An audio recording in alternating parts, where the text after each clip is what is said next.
welcome back. So this video will be another day in the life of a woodturner, and I'll show you what I've done in 4.5–5 hours with a little break. So there are 39 pieces in total turned, rough turned, and 2 pieces will be for something else.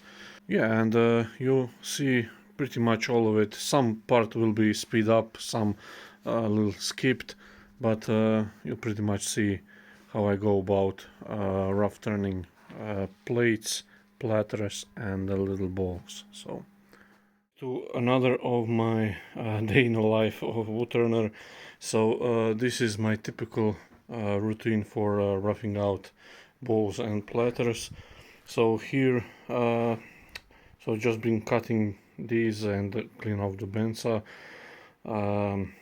So it took around hour and a half to cut up all that pile that was here of the mostly quarter-sawn material, ash, and there is a 42 or 43 I believe pieces here, and maybe some of them I'll core out. Most of them are platters or plates actually, so should be nice little plates. And this is some kind of a burl, not sure which species, and I believe down here is a chestnut piece, which I'll get to it. So I'll just put the camera on. I'll show you a few of the pieces, how I rough it out, and speed up the rest of the process. So I rough out these 5 little smallest blanks, so I'll continue with the smaller ones and then switch to bigger ones.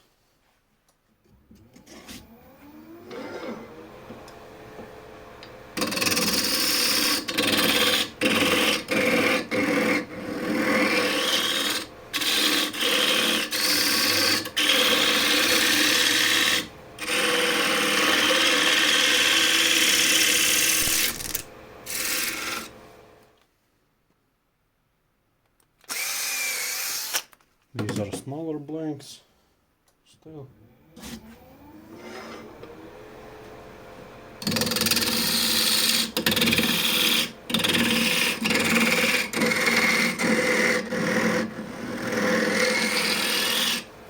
So this will be some sort of a plate, smaller plate.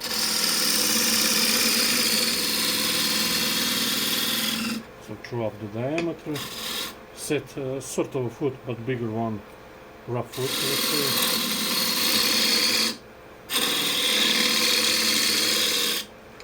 Like that.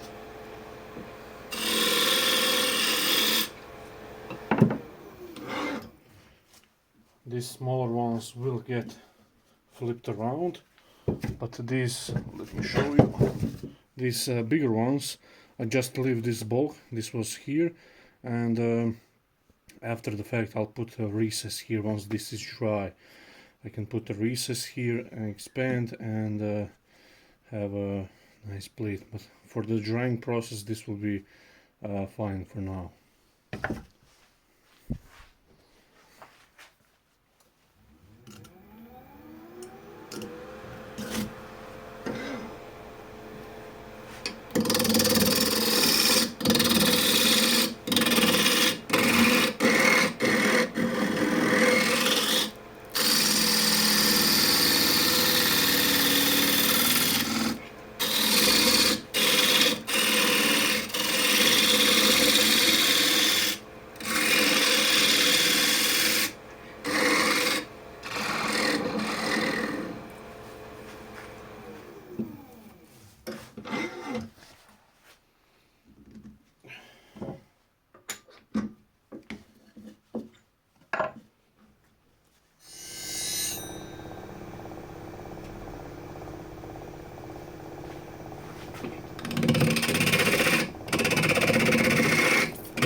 here, and then for these plates I don't want to turn it around. I don't have a chuck that will grab this, and I don't want to make a tenon recess just now. I want to make a recess when this is completely dry. So I'll just partially hollow it from the other side, and you see that in close as well.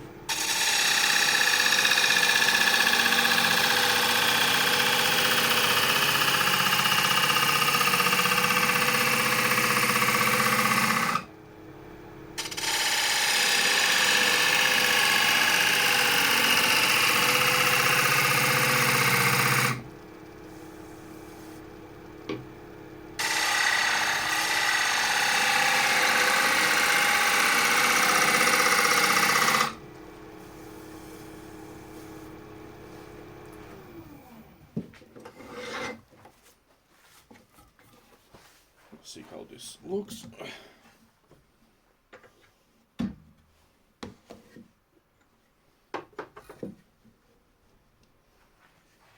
Okay, so you can see the lovely ripple here. This will be a nice little plate. So I'll leave this bolt here. I can either grab it like this from with the chuck, or just use a screw chuck once this is completely dry. So okay, so this plate is slightly bigger in its out of balance. It's not perfectly parallel sides, so just remove this little bit of corner, throw up the diameter, and then you can spin it up faster. Now it's spinning at 700 RPM.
The rim.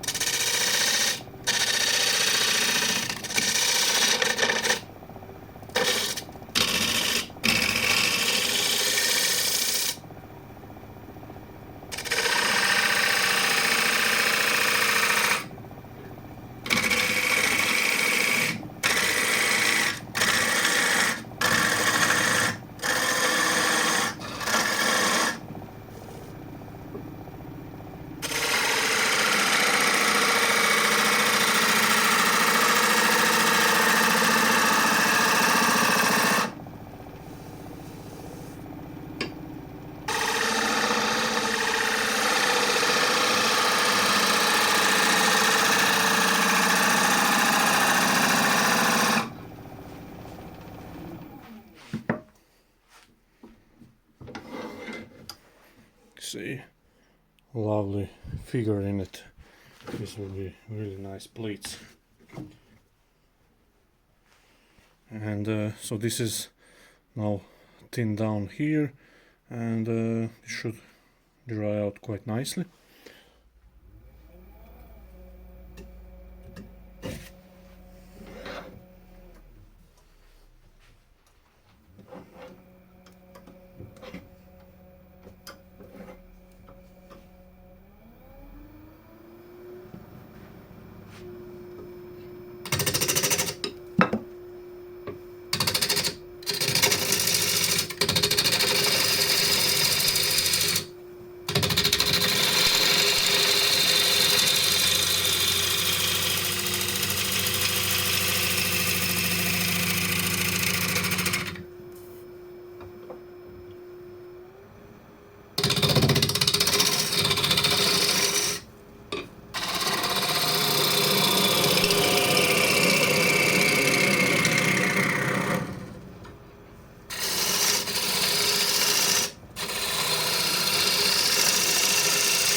this blank will go on the screw chuck. There's a nice spiral mark here.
These are from the same blank.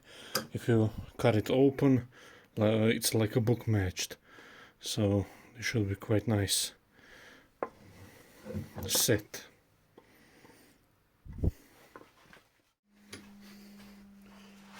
Okay, so I roughed out all of the outsides and start with a few that I need to hollow. This is, I believe, Chestnut. Not quite sure yet. This is really dense and you can see it really grow really slowly, this timber. You can see, and it's quite old, and it was small but old, so I think it's Chestnut.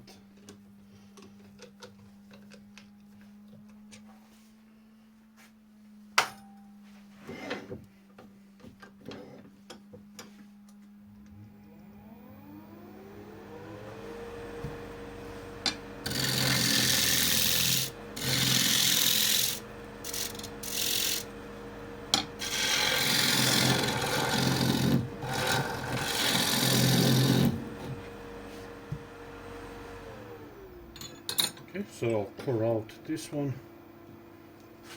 It's worth keeping it, so.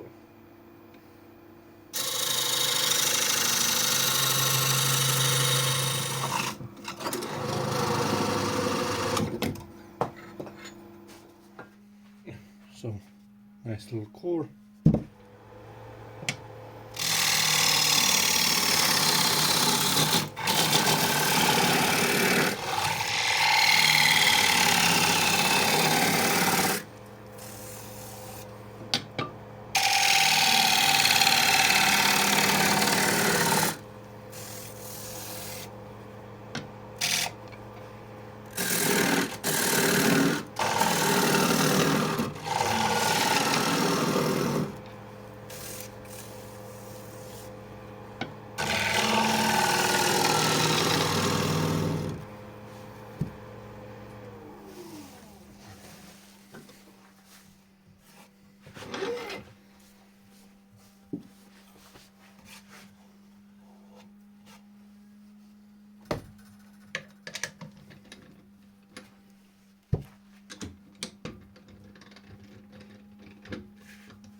This is bigger platter.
These offcuts will be sealed, and I'll put it on the shelf or somewhere to dry it. If it cracks, it cracks. It doesn't matter too much. So it's shorter pieces. Now I could get some disc out of it, but just going to leave it as it is. Just seal the end grain and put it aside. If it dries without cracks, awesome. If it doesn't, it will be firewood for this winter. And here are the plates and platters and bowls. Now there are 39 pieces here. 2 of these I'll keep like this. I'll put it in a plastic bag. Have something other that I want to do with these. And this burl piece has this rot in it. It was at least 2 inches thicker piece, but this void just keeps on appearing, and it wants to delaminate. So not ideally. Already had one piece flying off, so it's not worth it. So, and it's less than 2 inches thick, so it's not any appealing like dimension or aesthetics. So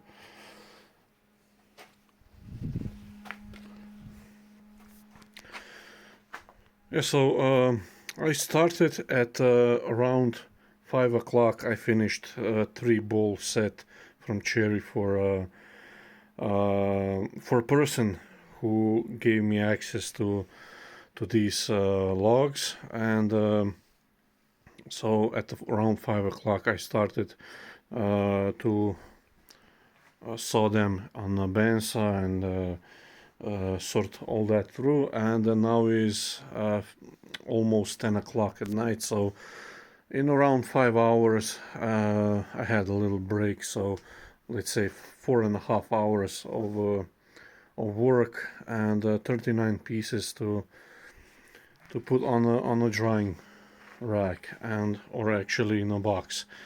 Now platters range from 12 inches. This is all the way through. These are 3 bowls. This is around 7 inches, something like that, and you see nice discoloration.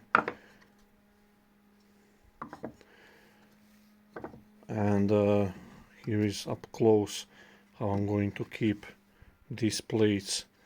So when the time comes to remount them, I can use either the screw or this tenon here to grab it, and I'll have all of the outside already exposed. So I can put a recess here and do whatever it takes on the outside. This is the trick I learned from Mike Mahoney. He does a lot of this stuff, and you can see again here the nice ripple, which I can't wait to actually dry this stuff and to put some oil on a finished plate.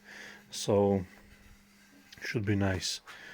Yeah, and the lathe, I'm really pleased how it performed. There is no lack in power, so everything that I needed to do on these big pieces, there was no problem. So that's quite nice. And just to show you,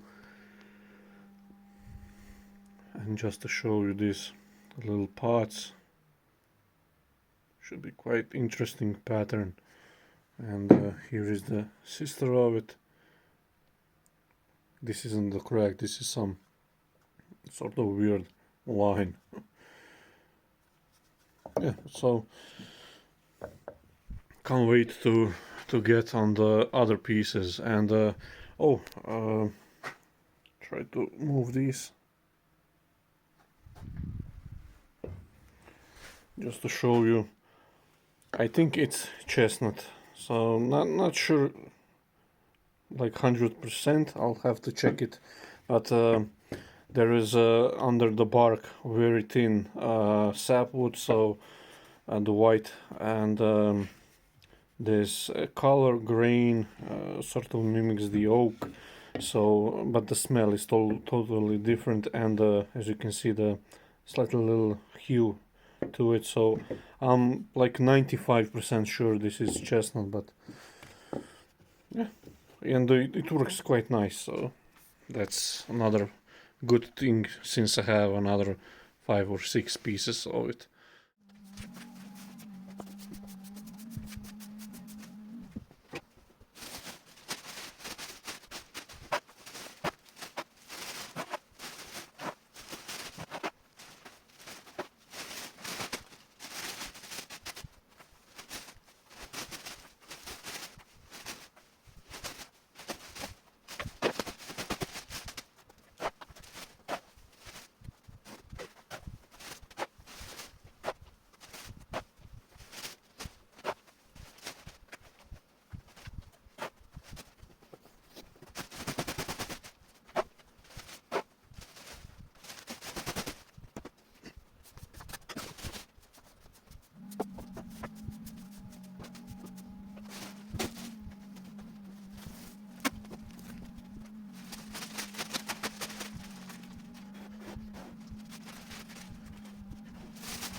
of the shavings are now cleaned.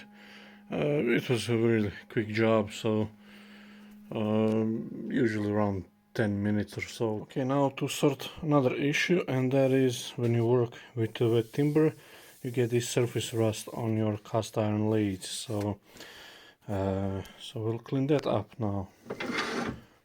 I don't use anything fancy, so WD-40, and I like to use this Scotch-Brite pad. This is for stainless steel, I believe. It's 400 or something grit. This is worn out, but usually works quite well. It doesn't take too long, so you can already see the big difference. So, and your banjo and tailstock will slide much easier, so you're not abrasing, you're not removing a ton of metal here. So this is just surface rust, and I like to clean it like this. And like I said, at the end of each day I usually do this no matter if I turn the wet wood or dry stuff. So the next day when I come in, I just wipe off any excess WD-40 on the steel, on the cast iron, and it usually glides nice and smooth.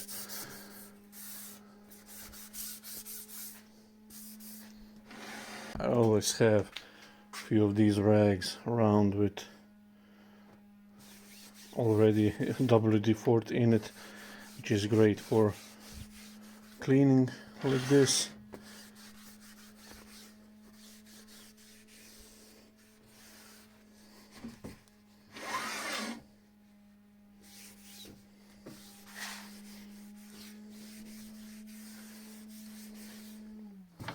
Now, I don't mind if lathe with time gets a little bit rust or any sort of a patina.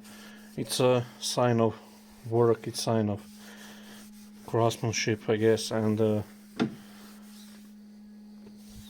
but obviously you don't want to let it completely rust. So there's a little bit more.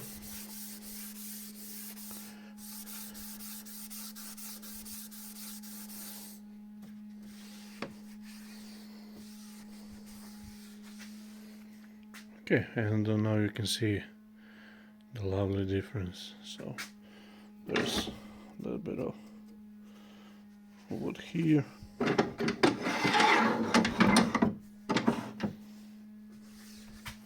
And with this rag I was cutting the ash on the bandsaw, so I just lightly go over it while it's still damped.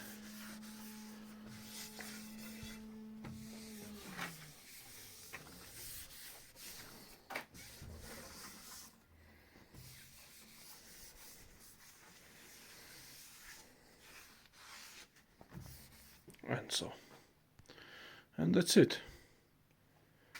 So the lathe is now ready for another day's work tomorrow, and you can see the splash of the bowls and platters, and there was actually dripping from the ceiling as well. So it's a quite wet stuff, so just make sure you clean your lathe after you turn the wet wood, so you don't have a nasty surprise when you come the other day and your lathe is completely covered in rust. So yeah, see you in the next video.